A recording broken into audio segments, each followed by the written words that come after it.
Hi hello எல்லாருக்கும் வணக்கம். 2024 group 4 exam start ஆயிடுச்சு.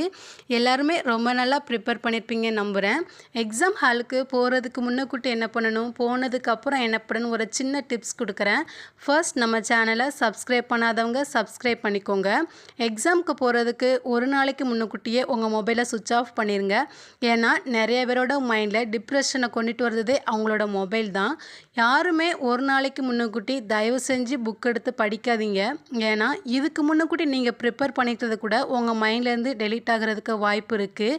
நீங்கள் எக்ஸாமுக்கு எந்த பேக்கை கொண்டுட்டு போகிறீங்களோ அந்த பேக்கில் உங்களோட hall ticket, pen, Aadhaar proof எல்லாமே ஒரு நாளைக்கு முன்னக்கூட்டி எடுத்து வச்சுருங்க.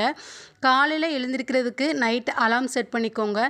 ஏன்னா நீங்கள் லேட்டாக எழுந்திரிச்சிங்கன்னா ஒரு பதட்டத்தில் நீங்கள் எதையாச்சும் விட்டுட்டு போகிறதுக்கு வாய்ப்பு இருக்குது. அதனால் அலார்ம் செட் பண்ணி எழுந்திரிங்க.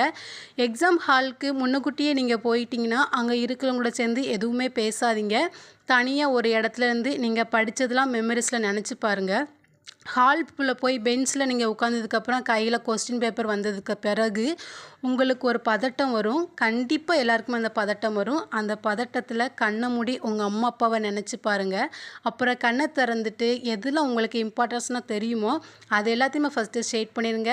எப்படியும் ஒரு 10 நிமிஷத்துக்கு முன்னக்கூட்டியே எக்ஸாமை முடிச்சிருங்க. ஏன்னா அதுதான் ரொம்ப நல்லது. செக் பண்ணுறதுக்கு டைம் கிடைக்கும். எக்ஸாமில் முடித்து வீட்டுக்கு வந்த பிறகு ஆன்சர் கீயை பார்த்து தயவு செஞ்சு யாருமே அழாதீங்க. ஏன்னா எழுதி முடித்ததுக்கு பிறகு நம்மளால் எதுவுமே பண்ண முடியாது. ரொம்ப ஜாலியாக விட்டுருங்க. அடுத்த அட்டம்ப்டில் பார்த்துக்கலாம் அப்படிங்கிற மாதிரி உங்கள் மைண்டை நீங்களே செட் பண்ணிக்கோங்க.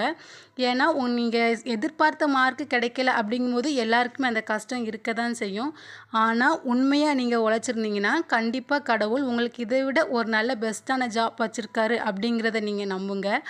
உண்மையிலே நான் இப்போ சொன்ன இந்த டிப்ஸ் உங்களுக்கு பிடிச்சிருக்கு அப்படின்னா நம்ம சேனலை சப்ஸ்கிரைப் பண்ணுங்கள், லைக் பண்ணுங்கள், உங்கள் ஃப்ரெண்ட்ஸ்க்கும் ஷேர் பண்ணுங்கள். All the best group 4 exam எழுதுகிற எல்லாருக்குமே.